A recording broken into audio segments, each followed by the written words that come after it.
What if I told you that trying to learn faster by cramming more information into your head is actually making you dumber? Stick with me here. Most people think learning is all about input, reading books, highlighting notes, and binge-watching tutorials. But that's like trying to learn how to swim by reading a textbook about water. You might know the theory, but the second you jump in the pool, you're going to sink. Real learning isn't a spectator sport, it's a contact sport. If you actually want to master complex skills in a fraction of the time, you need to flip the equation from input to output. First, apply the 80-20 rule. Stop trying to memorize every single detail. 80% of your results come from 20% of the core concepts. Find those core fundamentals, master them first, and ignore the noise. Second, switch to active recall. Stop rereading the same page 5 times, hoping it magically sticks. Close the book, put away your notes, and force your brain to pull the information out from memory. It feels uncomfortable, but that mental friction is literally your brain building stronger neural connections. Finally, use the Feynman Technique.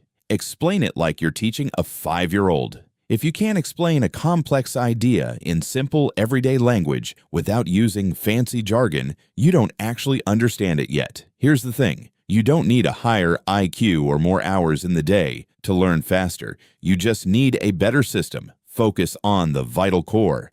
Test your brain constantly. Be yourself. You've got this.